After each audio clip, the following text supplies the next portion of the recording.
Yo, what's going on, Arkansas Razorback fans? Welcome to Hogville Net YouTube. I'm Ty Hudson. Of course, you guys know this individual in the picture next to me. This is none other than Kevin McPherson, who is coming from us live from where exactly, Kevin? Well, I'm in Bud Walton Arena. I'm in the museum trophy area. Moments ago, I was in the bowels of BWA in the media room. I like to call that the bowels. We don't have to go into any further explanation there, but the point is we were across the street for our second look at practice as media today. Second in a week, right? Really, it was last Wednesday we got the first look. And then we had press conference with Muss, 3 players, Jordan Walsh, Barry Dunning Jr., Jalen Graham. And so I'm still in Bud Walton. We're kind of wrapping things up here, but, a little bit different looks today and things to talk about. I don't know if you had a chance to follow much of it, but whatever you want to jump into, let's do it. Well, we've got so I took some notes. I saw some of the stuff that was posted on Twitter. Some of the video footage. So I've got quite a few questions here for you. I also, by the way, to chat, Kevin, we're gonna try and go through this a little bit quicker than we did our last interview, which was edited content. This is obviously live. And a special shout out to everybody who made it through the live chat. Remember to check out hogville.net for all of your free Razorback related content from guys like, of course, Kevin McPherson, Dudley Dawson, and our very own Otis Kirk. And I am the host of these YouTube specials, these YouTube shows, and I am honored to be a part of this team. And it's a pretty awesome team. And I already see chats filling up. Again, do us a favor, guys, if you haven't already, like the stream, share the content, and make sure you tap the subscribe button if you haven't already. All right, let's get into this. First off, we have to start off with the probably the most breaking news at the moment, which is Nick Smith Jr. We got some I don't want to call it bad news, but potential bad news here. Something about a finger or some kind of injury. Yep.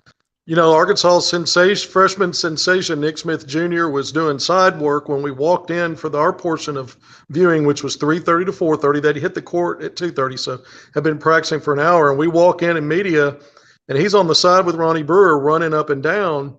And you see he had tape on his left hand, his index finger maybe taped to the finger next to it.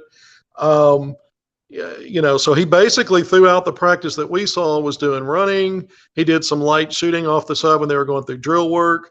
When the team did push-ups at the end of practice after missing free throws, he did do some push-ups as well. So he did as much as permitted. But look, Muss, in the post-practice presser said that, this is something he injured early in the week.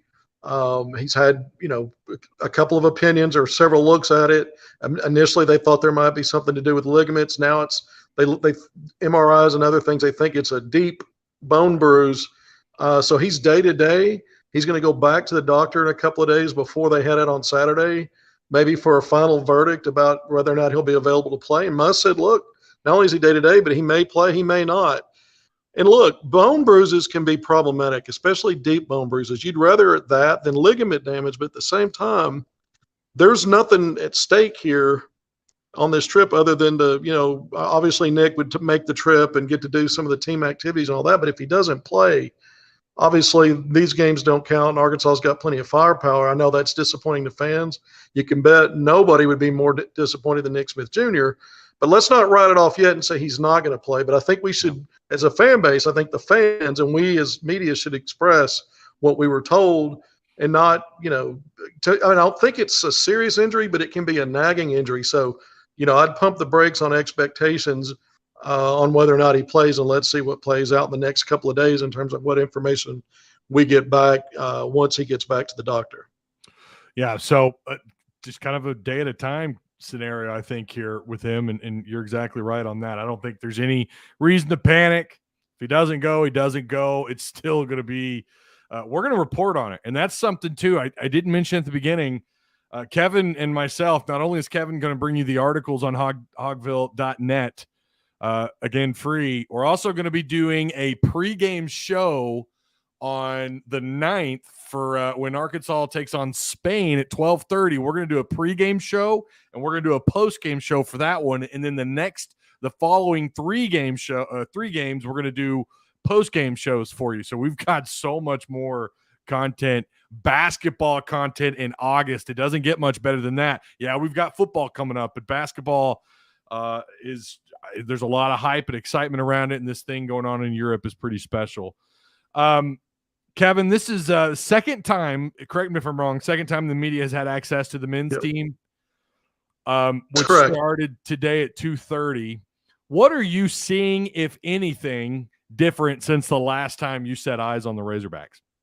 Well, the last time we set eyes on them, we actually got to see a good bit of 5-on-5 live. We didn't see that today. So there wasn't really competitive, what typical basketball is, a lot of drill work. Now, there was some things that you're able to glean from, and I thought during the shooting drills, it was very, and I think for Hog fans, after Arkansas being one of the worst three-point shooting teams last year, the last practice where they did go 5-on-5, you had multiple players knocking down threes. Today in drill work, and a lot of it's, sped up type of things where they're going in transition and shooting threes. Some of it was kind of around the world style, but you had multiple guys knocking down threes consistently. We're talking backcourt and front court players, and you want that versatility. I think one of the biggest things at Arkansas, if you look at Musselman and the way he plays, even though it's been more small ball, and now he's got more size and length, we talked about it the other day, there's still a philosophy on offense. You saw last year, Jalen Williams played a lot away from the basket, a lot of pick and roll and pick and pop action out high. Now you've got more bigs, but the expectations are similar. You want some bigs with some skill that can knock down shots because you're trying to keep the defense away from the basket, not clog up the lane, open your driving lanes, but you also need to make some threes. And I think seeing the three ball shooting today was encouraging. There was a stretch where four of the freshmen, I think it was Anthony Black, Jordan Walsh, Joseph Pinion, and Barry Dunning, all like almost simultaneously. My head was on a swivel, knocked down threes in a shooting drill. I'm like, when your rookies are knocking down shots, your veterans have got to step up. And I saw a lot of it. Guys like Trevon Brazile, 6'10", Jalen Graham, 6'9", the Mitchell twins out there, and you saw some of these bigger guys knocking down shots. And then Anthony Black, I thought, had an outstanding practice. We'll get into more of the aspects of practice, but I thought the shooting today was encouraging from what I saw. So you mentioned Ricky Council. Muss had something pretty positive, something that kind of, I don't want to say shocked me, but it was interesting to hear what he had to say about Council being as athletic as he is. Well, I mean, he's probably one of the better athletes coming out of the American Athletic Conference in Wichita. He played 2 seasons there, and because of the COVID situation, he basically the way they kind of categorized him was a freshman twice. So one year he makes the all-freshman team. The next year he's the 6th man of the year. Arkansas lists him as a junior because this will be his 3rd season, but his athleticism was something that was well known in that conference. And it really jumps out at you when you look at the highlights. But, the media keeps asking about it because it is very impressive. I mean, again, I saw Michael Qualls over the weekend, the former Hog, who's one of the best athletes to ever do it, and he said he'd been paying attention to Ricky Council and was impressed with what he saw. And so if you get that from Michael Qualls, everybody else is going to be talking about it, including the head Hog. And I think Eric Musselman understands. He talked today about Ricky's offense probably being a little bit ahead of his defense. With Musselman, everything is going to ultimately start on the defensive end. So offense is great, but he sees Council as a guy that's going to be versatile. 6'6", athletic, strong, defend multiple positions. He did say offense is ahead of his defense, but remember, he's learning new terminology, new system. It's just really 9 weeks in. And now, they're going to, like I said, take this trip overseas. And, I think we'll see, for anybody that's able to live stream it, by the way, you're going to, and watch it, you're going to be able to see probably most everybody on the roster getting playing time. I don't think it's going to be as much about a tight rotation as it is about trying out different, personnel packages and combinations. But one thing you do want to watch for, even this early, still August, what are guys doing defensively? How do they communicate? How do they look as a unit defensively? And a guy like Ricky Council can really, kind of bridge himself even more into Muss's favor by playing well at that end against competition now when you get out of practice. So going back to the European tour, What's this stop in Switzerland all about? I don't understand. This kind of came out of nowhere. Yeah, so they've got 4 games, 2 in Spain, 2 in Italy, but they're going to have some downtime. They've got a day in between most games. So I think what they're trying to do is they're trying to squeeze in as much culture as they can, make some stops, some visits to some places of note. And you can learn. You're going to bond as a team.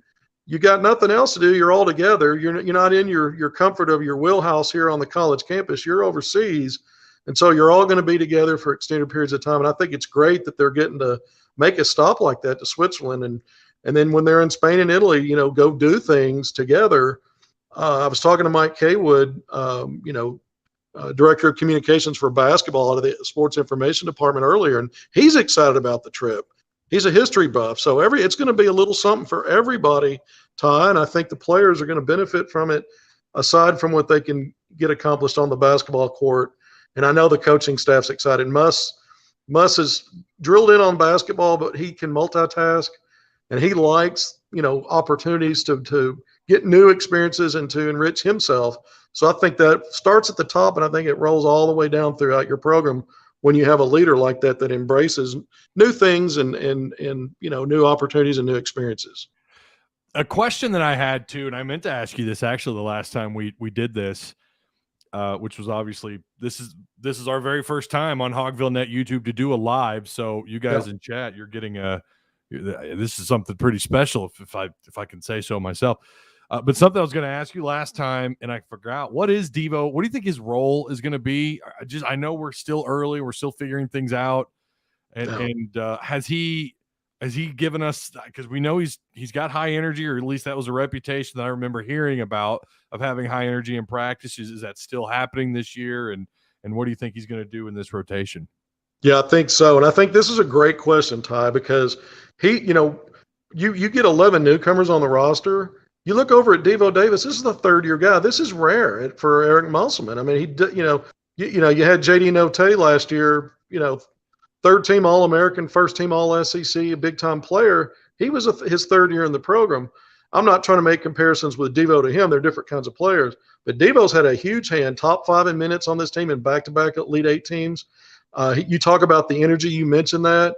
A guy that I think was a beast, especially his freshman season, winning those 50-50 ball battles. He was a big spark. In fact, Arkansas trailed in a lot of games, sometimes by double digits, and he seemed like the guy that got everybody else charged up by making some big plays end to end and scrapping, bringing the fight. And I think other guys pitch in.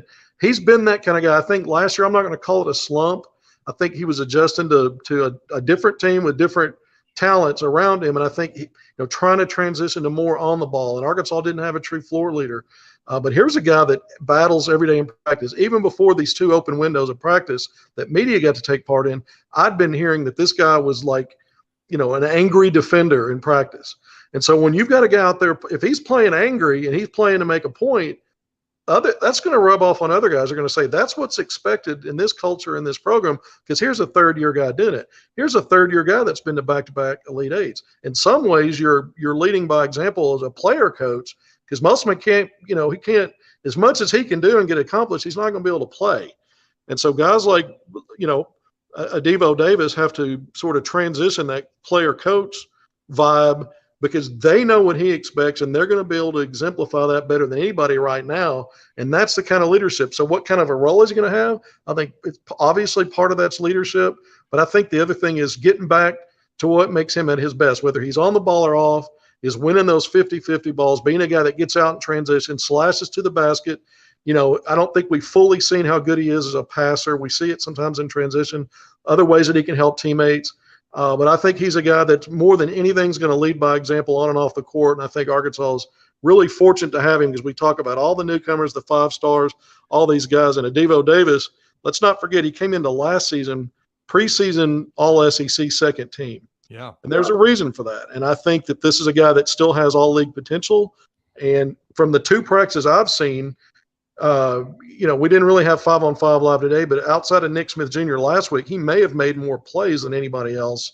And certainly today, I thought he did. Again, he was good in practice. Yeah, I felt like last year, eventually he was just a guy that you depended on to come off the bench, be a great defender. I thought his ability to defend out in the perimeter was obviously pretty impressive. Off the ball, I thought he did okay. Again, you're going to know way more about that than I am, but I thought it was huge that he didn't hit the portal, that he stuck it out. I thought that was absolutely huge. Like you mentioned, his back-to-back Elite Eights, the experience, what he offers, his knowledge, being in the system, et cetera, very important and I think pretty big. Even if he's not making plays offensively, the guy, and he's capable. We know he is. We've seen it before. We've seen Devo go off. Do you think maybe he'll thrive offensively this year with this new group? Like you said, 11 new people. Is there a possibility he thrives a little bit more offensively this year? Yeah, I think Arkansas's ball movement and floor leadership overall is going to get a lot better. I think that's where they struggled a lot last year. And I think anytime that happens, when you're playing with an Anthony Black and a Nick Smith, the ball's going to move. It's going to find open guys. And he knows how to finish. He's a guy that I love him in mid-range and slash into the basket. I think Arkansas is going to do a lot more in transition this year offensively, which was right in his wheelhouse. And I think the other thing we have to remember, basically his freshman season, he started half the season the second half. Last year, he started basically a third or a half of the season, then went into the six-man role. But when you look at his minutes, top 5 minutes both years, and a guy that's basically bringing starter value. So I think we expect more of the same from Devo, even though there's a lot of talent around him, and this is the most talented squad and more versatility. But the point you made is, can the pieces around him actually help him improve? And I think they will by some of the things I just described. Yeah, there's no doubt. I mean, Muss's team last year was great. The talent that he pulled in out of the portal, and of course the guys that came back from the year before, and now this year it just feels like it's just special. You smell it in the air. You and I talked quite a bit about this last time. We've got a question from the live chat. Again, if you guys have any questions or comments, I'll do my best to read them and read them to Kevin. John Haas, who is he's a active mod actually on my Discord, wants to know, ask him if he thinks we'll see this team gel before conference play this year, or if he thinks it'll take a minute to see some cohesion again, this year. So we talked about that briefly last time, but if you want to maybe touch on that a little bit for our live chat. Yeah, Arkansas struggled, I think, the last 2 years at certain points in late December, early January. We saw that with both teams that went to the Elite Eights have to iron out those wrinkles and get off to some bad starts in SEC play before riding the ship and then starting to not just, kind of smooth things out. Those teams got on big rolls going into March, and that's when you want to play your best basketball. So those teams, Musselman had effectively flipped over half the roster. Now we're talking 11 out of 13. We're also talking about 3 5-stars and probably the most matchup versatile team. And I think that's what might make this team a little different because of the different sizes and lengths and skill sets. And he hasn't had that kind of size versatility, mostly small ball, until this year. I think Arkansas can maybe survive some rough patches in games just because of the sheer length, size, and athleticism. Now, they're still going to have to figure out a way to play together and get the rotations right. Could Arkansas hit some rough patches? Sure. There are no perfect teams. You rarely see a team go unbeaten in sports, in any sport. But I do think, if Arkansas hit some rough patches, once again, I do think Musselman has proven that he figures those things out, tweaks his rotation if he needs to. And the one thing I think that has really been maybe talked about a lot, but maybe we don't appreciate enough, is his ability to get everybody on the same page on the defensive end first. And that's what turns everything else around, and I think they'll get that done. In some ways, I said this the other day, this team athletically was born on third base defensively. Yeah, they've got to learn how to communicate. They got to figure out what groups are going to play better together and what works. But when you're athletic, long, strong, size matters in basketball. When you have all those things going for you, you can overcome some communication gaffes or some other things better than I think his previous 2 teams where they couldn't afford maybe to have as many mistakes because I don't think they were as physically talented or versatile because, again, it was mostly small ball personnel outside of Jalen Williams, who I thought was a fixture at both ends. I don't know that they're going to have a guy like that, quite like that. I think Anthony Black might be different positional player, but a guy that's kind of a glue to that fixture in so many ways. But I don't think they're going to need, rely on one guy as much to do as much as Jalen Williams did last year. Well, Jalen, good grief, just his ability to take those charges and be a team player, and then he transformed as the year went on. And we've seen Muss do that with players where guys just kind of like a light switch flips on and they're doing things a little bit differently. They're getting a little bit better on the offensive end of the floor, or they're playing smarter, more aggressive defense, whatever it is. He's going to be missed. I don't think there's any doubt about that. Definitely a key player for them last year, getting back to the to the Elite Eight. Sorry. I had this jotted down too, and I cannot remember if we discussed this much last time. But do you think again, completely understand we're still early, but do you think with all these 11 newcomers, is this going to be a rotation that's going to be dominated primarily by the younger guys, or do you think we're going to see the older guys kind of take the lead? I think it's going to be a good mix. If you go back the last 2 years, when you had Moses Moody started every game as a freshman, you saw Devo Davis and Jalen Williams as freshmen move into that top 6 rotation. But mid-season or a few games into conference play. But then you had steady hands transfers, grad transfer. You had Jalen Tate, Justin Smith.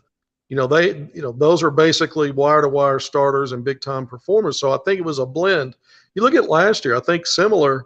You didn't really have freshmen, but you still had young players in the mix. If you considered, I still consider Jalen Williams and Devo Davis relative to some of the other guys that stepped in, like J.D. Note, who was a fifth-year junior, and then you had Stanley Amude, who was a fifth-year guy in the lineup.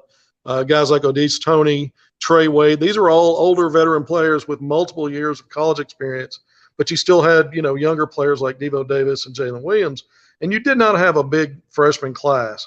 This is a 6-player freshman class. 3 of those are 5 stars. I expect all 3 of those 5 stars to be heavy in the mix in the top 7-8 rotation. I'm not convinced that a guy like Barry Dunning can't find a niche and find some playing time on this team. Musselman keeps talking about him.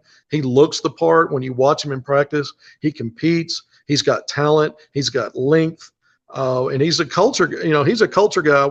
When they were recruiting him, the staff members were telling me off to the side once they got him committed and signed, this is a guy that's going to be great for our culture. He fits us. And they've said that about other players too, but, talking about Barry Dunning, Joseph Penning has shot the ball well. He's an underrated passer. When I watch Darian Ford, this guy has no fear in his drive game. He's used to playing that way, but you never know if it's going to translate to the next level. He gets into his drives with confidence and belief in himself, and he's still adjusting to timing and length and size of defenders closing on him, but he's not shying away or backing down. So you ask about the youth, I do think at least 3 freshmen are going to have a heavy hand in it, and I do think there'll be veterans in that top 7-8 rotation. But I don't count out anybody moving into the rotation because of what Musselman's done the last 2 years.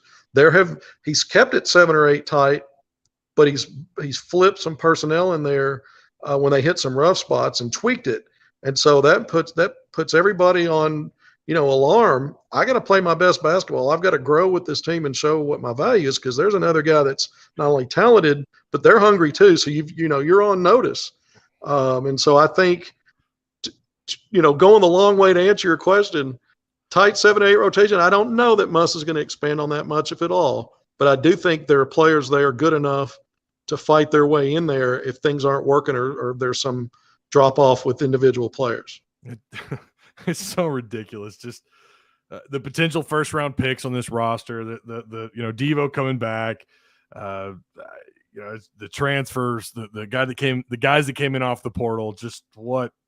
Yeah. I mean, we can't talk enough about it, just how exciting this is. And Hog fans need to soak this in, because it is, I don't know, it's a great time to be a Hog fan. And yeah, football's trending in a great direction. Baseball's baseball, but basketball, just really exciting. We have another question. This is coming from J-Dub. Did Kevin get a good look at the starting lineup for Europe? Muss said players in green start. Everyone else self-eliminated themselves. Now, this is coming from him. I guess he's quoting maybe something. I guess he's quoting Muss here. I'm sorry. Something cut out there. I missed part of that, Ty. So this is a question from J-Dub in chat. He wants to know, did you get a good look at the starting lineup for Europe? Musk said players in green start. Everyone else self-eliminated themselves. Yeah, so let's talk about, I'm not going to talk about the starters in particular right now, especially with Nick injured. What I will say is when he's talking about guys eliminating themselves, some guys didn't make their mile time. They have a mile time established based on positional, position and size. They run the mile. Some guys made it, some guys didn't. Every once in a while, based on how things are going in practice, Musk might send a player out of practice or two. And so there are some things that affect that. I wouldn't read too much into starting lineups right now because of those things, because we don't know where Nick is. I'm not going to try to guess at the starters, even though there was some color coding there, only because things can change even in 48 hours. I will say that I think everybody's going to play a lot and leave it at that, because this is an opportunity for everybody to get better, to see real action.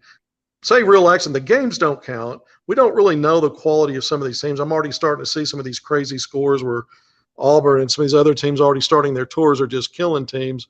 Arkansas's had those experiences in the past, but they've been going against each other. And so you learn more about players and how they approach a game when they're part of a bigger team now, all playing together, and there's opposition. So I think, we'll keep an eye on that. I don't think it matters who starts, though. Let's keep an eye on what players do with the opportunities they get. And then he also a question about Black as a rim protector. Anthony Black blocks shots. What he does a really good job. He's a point guard at 6'7", 6'8".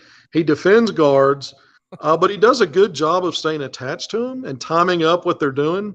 So he gets a lot of deflections because he's got size and length, which creates turnovers. And then when guys shoot, he stays attached. So he kind of times them up, and he's bigger and longer. So he blocks shots that way. He's not really now he's a guy that can block some shots at the rim, but because of the nature of his position and where he'll be defending a lot, guys may be trying to get downhill and he's staying with them. He does a really good job of staying attached, even against quicker guys, because he knows how to move his feet. He's athletic himself, but then he times them up. So to me, a lot of his blocks, I think he's going to block shots, and I think a lot of them will be defending guards. We may see him with some true rim protection as far as being a guy that's going up and meeting someone at the rim, but I think you're going to see a lot more of that with guys like Jordan Walsh, Jerron Brazil, maybe even the Mitchell twins.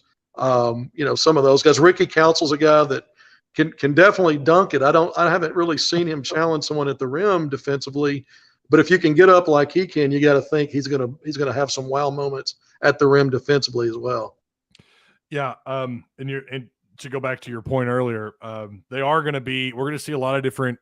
Well, I say those who are paying to watch this on Flow Sports. Is that right? Yep. Yeah, you could type in flowsports.com or flowhoops. Flowhoops.com, it's the same thing, but if you type in flowhoops.com, it'll lead you straight to the basketball page where the Arkansas games are already kind of plotted in there right now. So we'll get to see a lot of people, possibly not Nick Smith, but we'll get to see quite a few other of these freshmen, these transfers. We're going to see them all, and as of right now. So was today the last practice before they? Maybe I'm looking at my dates wrong. They leave on the 8th or the 7th. Yeah, they leave on. Well, they fly out on the 6th. That's Saturday. Okay. And so that I believe they've got a couple of practices still to round out the week. So we're midweek right now. Are they going to give media any kind of access to those? I don't expect them to. I'm in trouble if they do. I'm in Little Rock. I've made the round trip twice in a week, but I'm a junkie. So if they do, I'm sure I'll make myself get back up here. Well, hey, the gas is slowly going down. So the gas right. prices, I think they're at $3.50, $3.50 up here. So maybe, I don't know what it's like down in Little Rock, but I guess that's something. It's better than whatever it was. It's got better. Went to St. Louis a couple of weeks ago, and it was like $4.50 a gallon. Just ridiculous. I could gripe all day about the gas prices.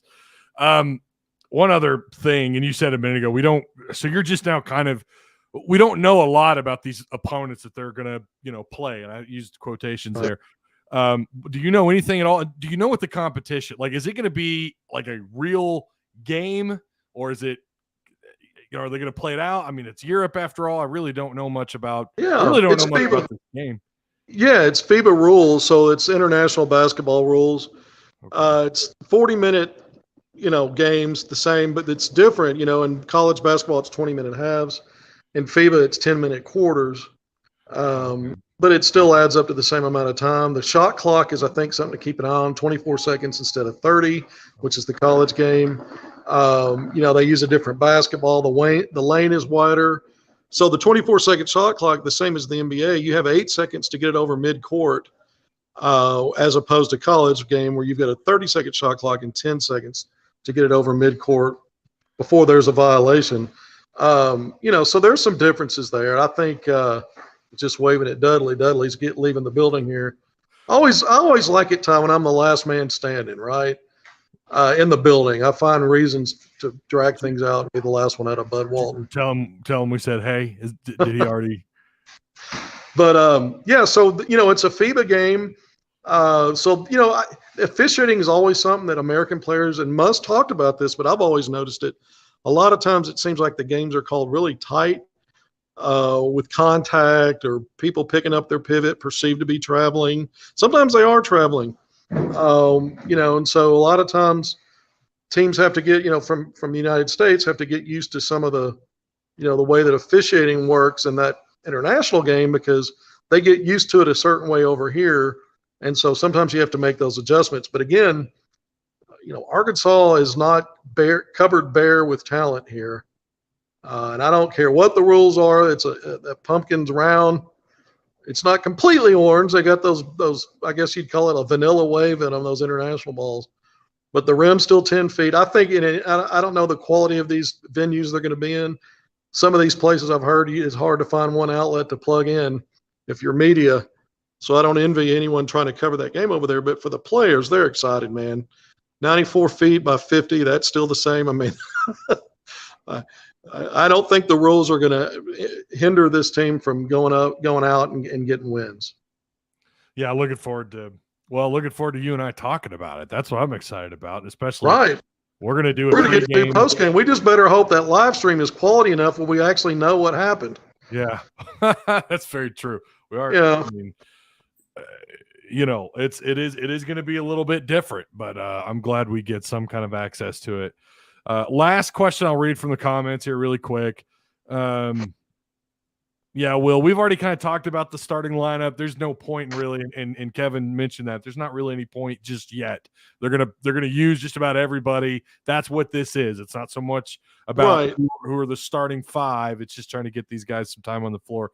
Mike and them wants to know who is on our Hogville boards. Actually, I've seen him around.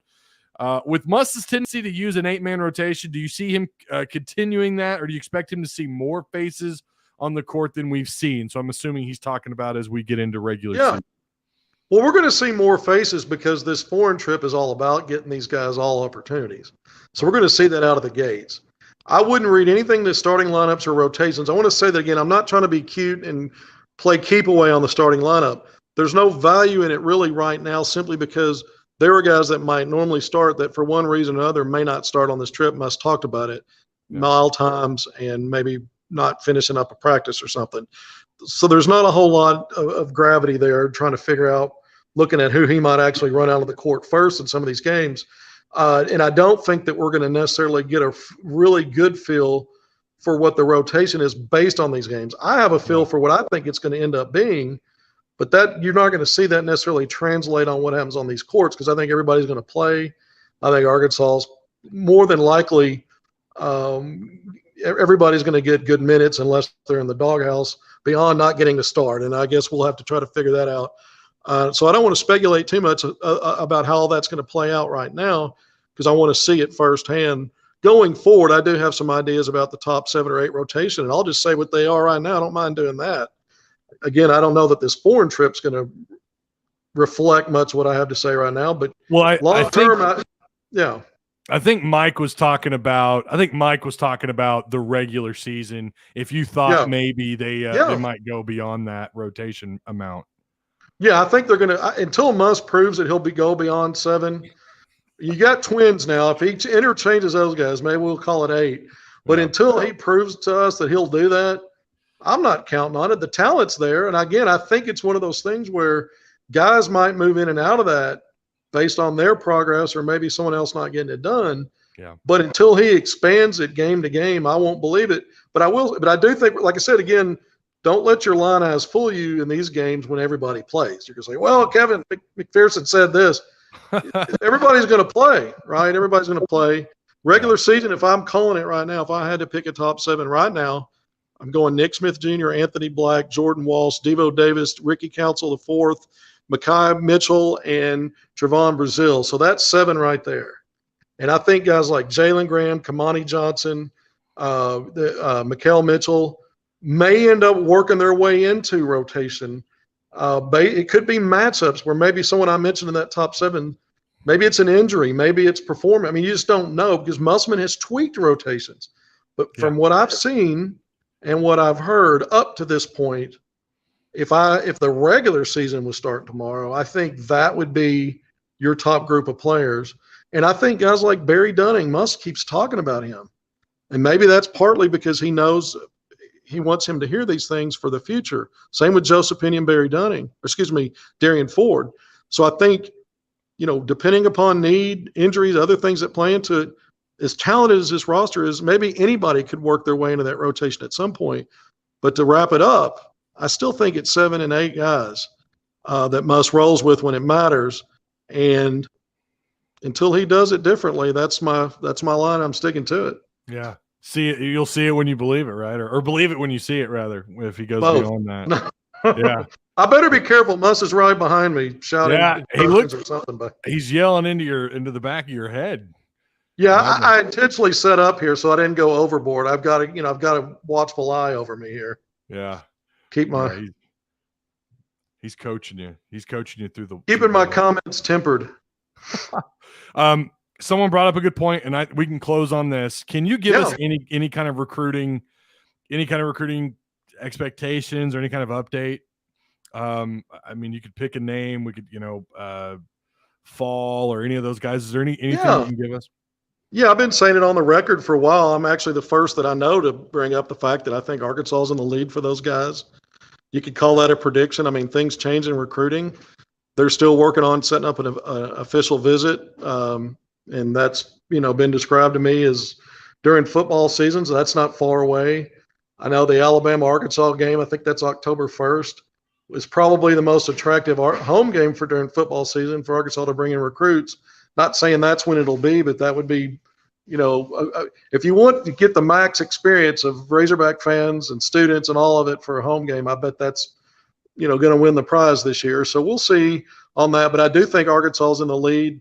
I think Arkansas, with Bayfall and his teammate, Asani Diop, both 6'10", they're cousins. Their coach and mentor and guardian, Greg Willis, I talk to him frequently. They're going to play, by the way, at Fort Smith Northside. And I can't remember the name of the event right now, but there's 10 teams, 5 games. This will be in November. I think the 19th, it's on a Saturday, maybe the 12th. I got to go back and look at it. I tweeted out the dates and the details just within the last day or so, but these guys their team out of Denver, Accelerated Schools, is going to come down and play Link Academy. So wouldn't it be cool if by then they've already had their official visit? Maybe they're Razorbacks by then. And now they're in Arkansas playing in Fort Smith, where fans can go out and actually watch them compete as high school seniors in state, because they play in Denver. So, that'd be a nice treat. I'm sure I'll go watch them play, whether they've committed to Arkansas or not, because there's other good players and in some in-state schools with good players that are in that event as well. But yeah, I think Arkansas, you asked me about recruiting, I think they're in great shape with Bayfall, Asani Diop. And I think, Bayfall, in case people don't know, top 15 5-star, Asani Diop, top 50 4-star. And they're both 6'10". They're both slender. They're both athletic and quick, but they're different kinds of players. Fall's more of an interior guy. And Diop can face up. He can shoot. He can handle a little bit. He moves around a lot. He's very versatile. Maybe a 3-4 combo. I look at Fall as a 4-5. So those guys complement each other on the court. They're not playing the same position. So it would be those would be great adds to Leighton Blocker, who's already on board. You've still got Ron Holland in the mix, the 5-star, top 5 guy, 6'8" out of Duncanville, former high school teammate of Anthony Black. And there's some other names out there. Wesley Yates, a big 6'4" shooting guard. Arkansas has really been on him hot and heavy of late for, they've recruited him for a while, but I really feel like they made him even more of a priority in the last couple of months. But 6'4" guard out of Beaumont, Texas. If you notice, there's a lot of Texas theme. We know Musselman's pretty much put a fence around the state with a couple of exceptions, gotten the players he wanted. But now Texas, I think Arkansas, obviously with Anthony Black and Jordan Walsh, has basically said, hey, everybody, you top players in Texas, we're coming after you. And Arkansas is doing a good job right now in recruiting in that state. Yeah. And those back-to-back Elite Eights, well, that sure is nice to take with you down to the Lone Star State. Yeah, I mean, you've got all the selling points you need. You got a coach with enthusiasm. You got the results that go with it. You get a lot of marketing and exposure because of their social media game, which I think is you might as well hand it. But if there's a national championship for social media, just give Muss the trophy and don't ask for it back. Just engrave his name on it. Let him have it. Let him hold it because he's going to win it every year. But the players, they can coattail that because it markets the program, it markets the players that play for him, and then you're winning. If you're winning, then you're not trying to apologize for having all this goofy social media stuff, but we're not winning, but we're winning that. Now, you got to win on the court. It starts there. Yeah. You've snowballed into great recruiting, and then I think the social media helps all of it help itself, and it just continues to snowball in a good way. Sure does. It's looking good. And from Bud Walton, Kevin, you absolutely crushed it. This first live was awesome, my man. Well, I'm dealing with bad light and shadows. What's worse is the figure before you. I mean, there are no light and shadows that are going to help me, but next time we'll get better lighting. I was going to say too, you might want to get a selfie stick. Your arms got to be tired. I'm switching hands and arms. You're switching. I'm going left and right here and trying not to make it obvious. Well, there it was, all for free. And guess what? You can get the actual written content from Kevin also for free from hogville.net. We're going to continue to do these. We're going to keep up with Razorback basketball. It's so awesome to be able to talk about this in August. And, of course, we're going to keep you up to date with all the sports, with basketball, football, baseball, you name it. We've got the names here on hogville.net. So thanks a lot, Kevin. And until next time, woo pig, my man. All right, Ty. Good to be with you. Thank you. Absolutely. Get them next time. Absolutely. Woo pig.